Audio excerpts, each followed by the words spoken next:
G'day fellas and welcome to a casted game. Spawning in on the north of the map, we've got Vortex playing as the French. The map is of course Boulder Bay with a very curious spawn. But down towards the south, Liticor, who have we got spawning in?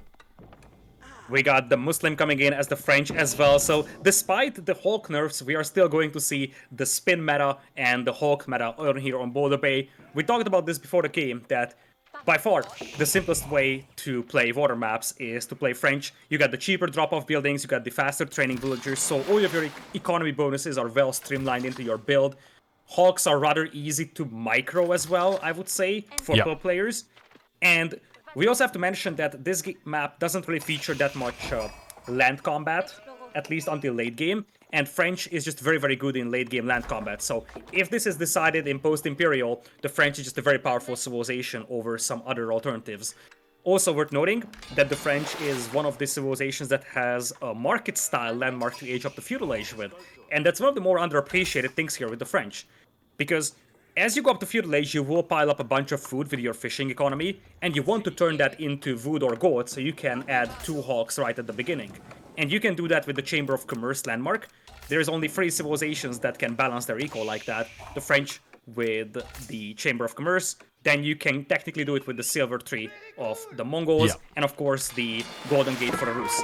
These 3 civilizations have the option to convert some of their food at least into wood or gold. Yeah, that's a really good point.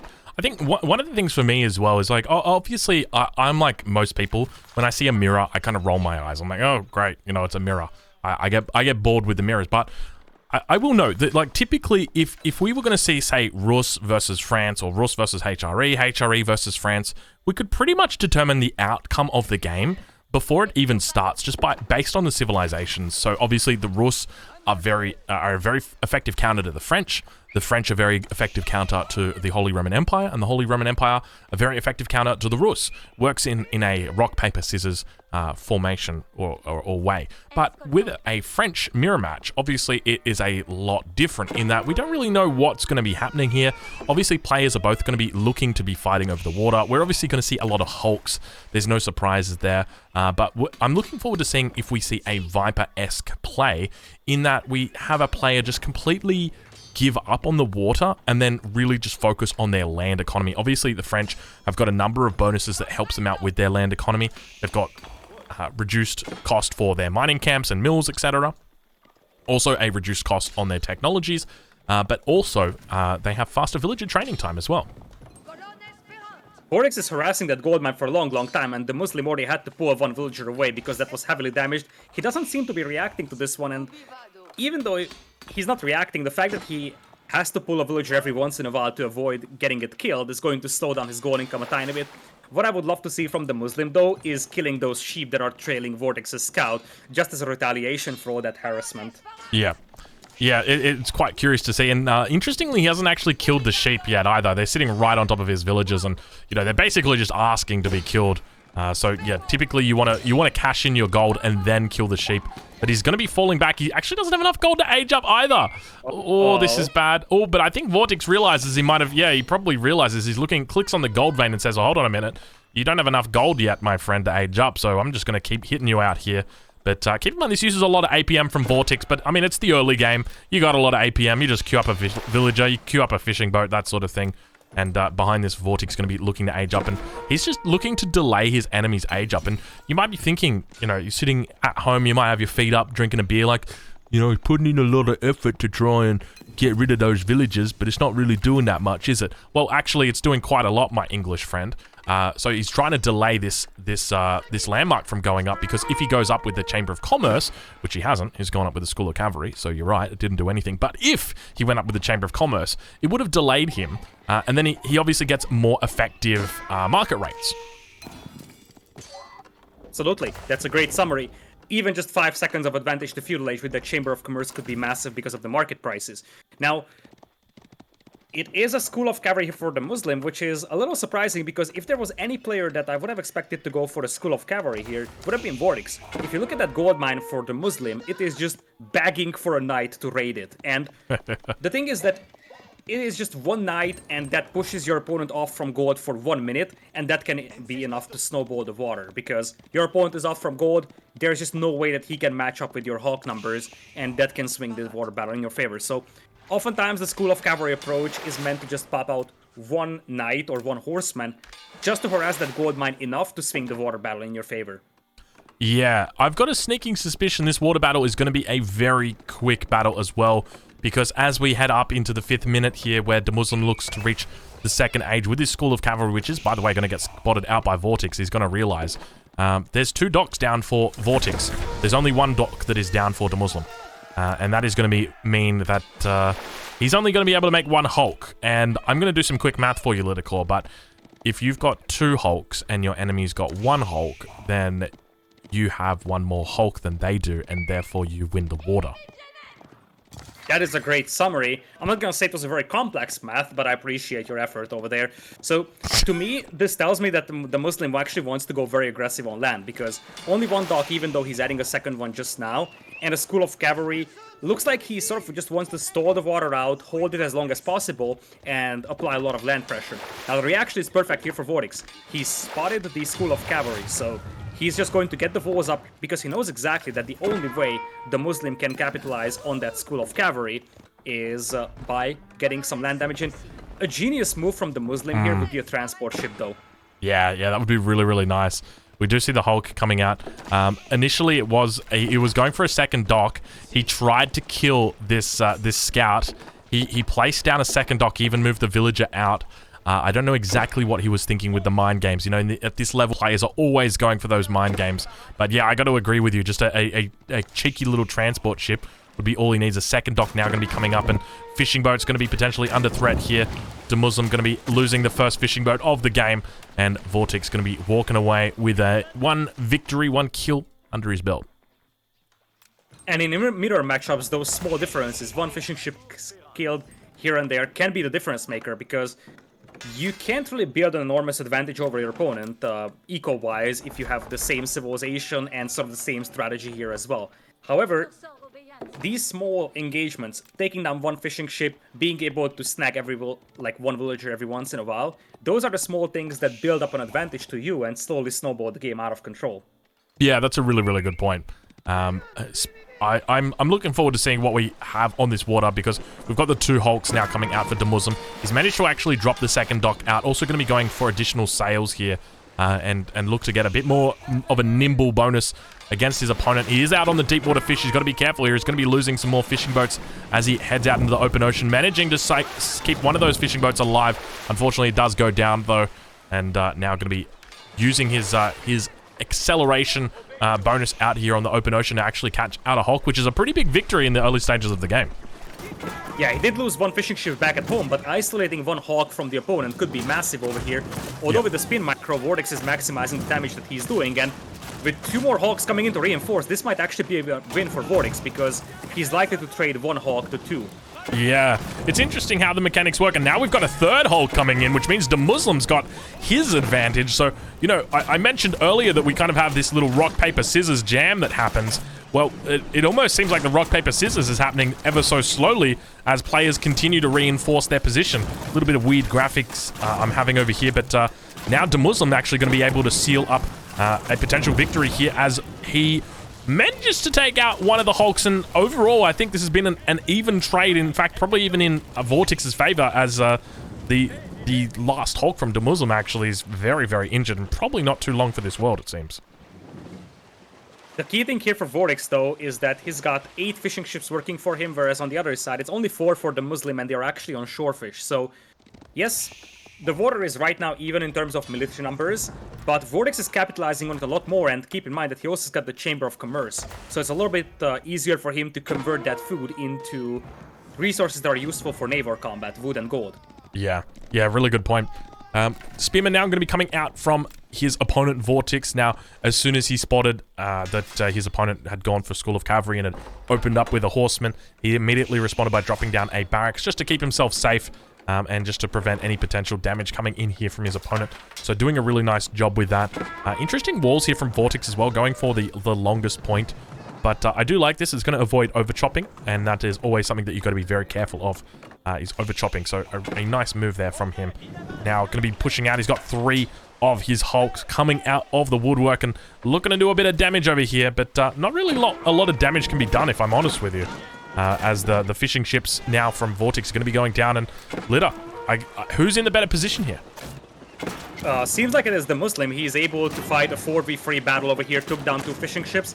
On the other hand, there is some Hulks coming in here for Vortex, so he could soon have the numbers advantage, but I think if the Muslim is able to separate those 3 Hulks from this one on the right side, he could actually carve out a nice little lead here in terms of ship numbers. Yeah, it's not too bad at all, is it? He's doing quite well. Plenty of Hulks out here, but the first one's going to be going down. Really decent mass now for Muslim as he's beginning and trying his best to micro back. He's got to be careful of any potential Hulks that do pop out there. He's going to be falling back after getting that one, and Fishing Boat's doing a great job of healing these Hulks up. So Muslim definitely going to be taking away the victory for that little fight. Got to be careful. He's sending in a Hulk in towards its death. Muslim, you got to wake up, my friend. That Hulk, what's it doing? It's got to be careful. Yeah. All right. His own ships were very heavily damaged and he didn't want to lose them, so he retreated. Although he almost took down 2 more ships from Vortex here. Vortex had to pull all the fishing ships to repair his combat vessels. It still has to be a win here for the Muslim though, because it was a 1-for-1 ship trade, and also he took down 3 fishing ships from his opponent. So now the fishing ship numbers are rather even. As you said, Vos are coming up for the Muslim as well. So both players will be settling in for a long naval combat here. Yeah, one of the things to note as well, obviously, landmarks for the French are mutually exclusive. That means you can only pick one of them. Muslim went up with the School of Cavalry, whereas Vortex went up with the Chamber of Commerce. In the event that he retains water control and is able to use the water throughout the game, he's going to be able to take advantage of the trade route out towards the water and look towards that trading post that's over on that little island, with the sacred site as well, and begin trading there, and he's going to be getting a much greater return than what he normally would be getting as well. So it is one thing to be cognizant of, in that if Vortex wins the water, he's much more likely to win the game than Muslim would be. Vortex is sending a couple of spearmen forward, but that's gonna be the saddest blob of spearmen ever. The Hawks will just smash them in the face, but, well, that was an attempt from Vortex. What I would love to see, by the way, and that's not something that we have seen so far, but considering how peaceful the water is, considering that it's sort of that status quo of neither of the players being able to push the other, and both of them are just staying at home, is 1 or 2 trade ships from either side. Even though you don't have the water control, your opponent's navy is slow-moving, and there's just nothing that prevents you from having 1 or 2 trade ships.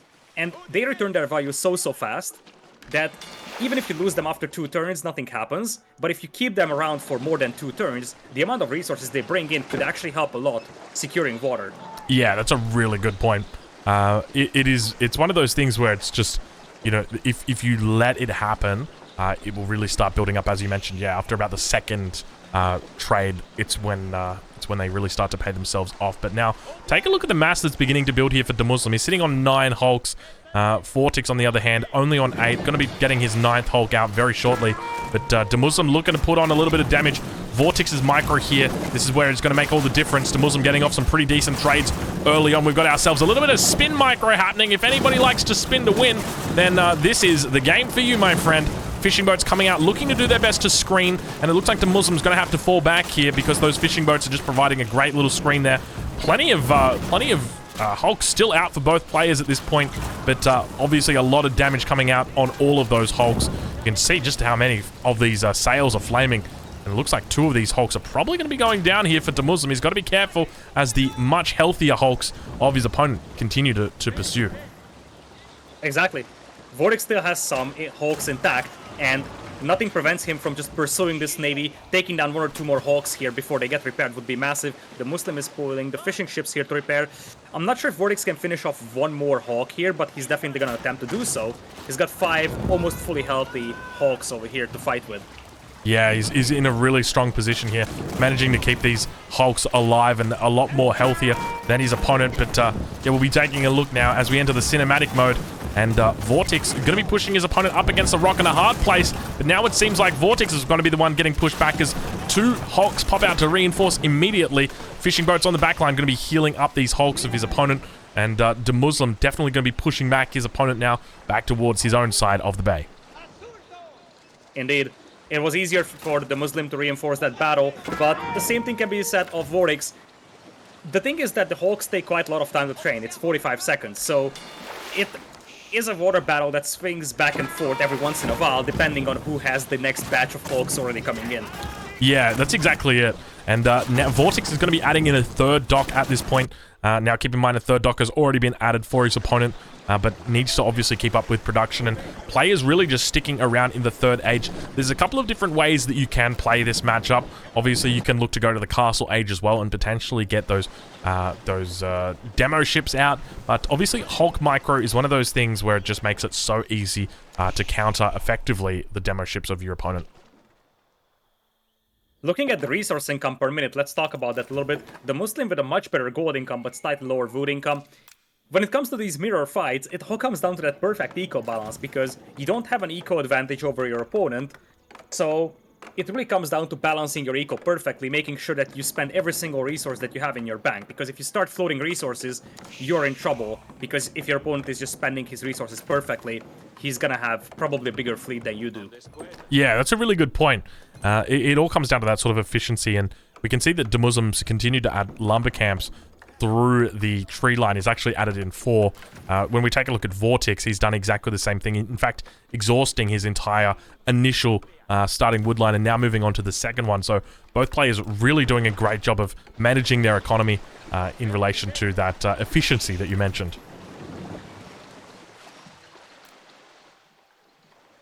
Hulk's going to be moving towards the Muslim's base now. He's got 8 Hulks out, Vortex does. Spinning, definitely going to be happening. Winning, probably not going to be happening. Both players going to be looking to now contest this central point. We'll head into the cinematic mode and get down nice and close as they begin to spin, begin to win. First Hulk of the game going to be going down, or first Hulk of the battle. Second Hulk, third Hulk. Count the Hulks. That is what's happening right now. Reinforcements going to be coming in. He's fighting a little bit closer to his dock here than his opponent. The Muslim actually doing a pretty decent job of pushing back, and you can see the way that he pushes up like that, standing in an aggressive stance. You can definitely tell he's a southpaw. But now going to be pushing back his opponent. 4 Hulks remain for him. Compare that over towards the Muslim, and the Muslim sitting on 6 also has those reinforcements coming in, and you can see that there are the barrels in the ocean. These are left as bounty for the Mongol players. But unfortunately, no Mongol players in this game, Litikor. Indeed, it was easier for the Muslim to reinforce that fight, and those are type of power spikes you're looking for. 2 more Hulks than your opponent, take down 1 more Hulk, then you lose, and those are the small pieces of advantage that you want to pile up. Now, the Muslim has to retreat once again, and well, that fight was definitely giving us some hype. At the end of the day, we're still seeing the exact same scenario. Both players exchanging shots, exchanging blows. It's like a box match. But in the end, no one is really falling so far. Vortex is down to 3 fishing ships, and the Muslim is down to 2. So at this point, we're getting to the stage where everybody's fighting for water, but they're barely getting anything out of it currently. Yeah, well, that's exactly it. Because as soon as you win the water, that's when you actually win the game. Because you take control of the water, and it's like, oh, okay, we can finally do that thing that we were wanting to do for the entirety of the game. Make fishing boats. You know, begin trading. We can do that now that there is no threat here on the ocean. But until that happens, we must be at each other's throats. It's kind of like, you know, when you're playing an RPG and you're doing the main quest, and you know you start off doing the main quest, and then you get a side quest, and then you get a second side quest, and then you get a third side quest, and you know you got to explore everything, and then you can finally get to the main quest eventually. But yeah, this is definitely a side quest that takes some time. That is for sure. I love how the Muslim actually was hiding his scout in that stealth force on the right side for a long time, so he wants to know if his opponent is going to launch a counterattack. The Muslim, by the way, has a couple of archers back at home, so he went for an archery range, but he hasn't really used it to do anything with it. Now that he sees that wood line, you could actually justify sending those archers forward and doing some harassment over there, because cutting off that wood line even temporarily could be a way to swing the water battle in your favor. Yeah, well, I'm curious to see exactly how he does it, but one of the things to note is that economies scale in Age of Empires, and as the game continues to grow, economies continue to get bigger. We've now got 73 villages for the Muslim. You got to think about how many units you can get out in with 73 villages. What I would love to see from Muslim, or even from Vortex in this position, is just a whole bunch of forward villagers coming down, placing down some production, and just going absolutely ham. Rams, spears, horsemen, all that good stuff would be absolute insanity right now. Because, you know, you're not sitting at 21 villages anymore. You're sitting at 70, but now, speaking of villagers, we got ourselves some spin to win, Lidicor. Border battle in the middle. Numbers seem to be favoring the Muslim, and Vortex actually lost the dog, so reinforcing is going to be a little harder, and it looks like this is a decisive win for the Muslim here. Yeah, I'm spinning to win as well, Lidicor. Both players spinning to win, but yeah, the Muslim looking pretty good right now, and I think the Muslim might have it. It seems his score is beginning to build significantly. His mass beginning to build, and he is outnumbering his opponent significantly. I think this is probably going to be a good game, at least at this point, as all of Vortex's ships have gone down. And good game does get called right there. So Vortex, unfortunately, did not spin enough. You guys know that when it comes to spinning, it is how you win. And unfortunately, his RPM just wasn't there. Oh boy. Well, the previous game was a little epic. This one was, let's just say, a little repetitive. It definitely had its own appeal, and it just came down to very, very small details. Bit of an eco balance, slightly better fights being taken, and as I said, the fact that the Muslim could actually take down Vortex's dog before that fight began actually helped a lot, because that decreases the production of Vortex quite a bit over here. And I did mention that for the Muslim over here, he needs to take away a home map from the opponent. And this was Vortex's home map, so he did just that. Yeah, that's a really good point.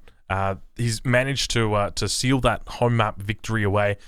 We talked about it at the beginning of the game, that it's sort of gone back to an even footing in that there's a mirror map, or a mirror match on a map. It sort of makes it even for the players. But yeah, that's a really good point. All right, well, we might wrap this one up for YouTube. YouTube, if you are watching this, I hope you guys have enjoyed it. I'll leave a link in the description over to Lidicor's YouTube page. You can check out plenty more casting like this casted game that we have just done. And Lidicor, I don't know about you, but I like to cast Boulder Bay games. I like to spin. I like to win. And I hope you like to do the same thing.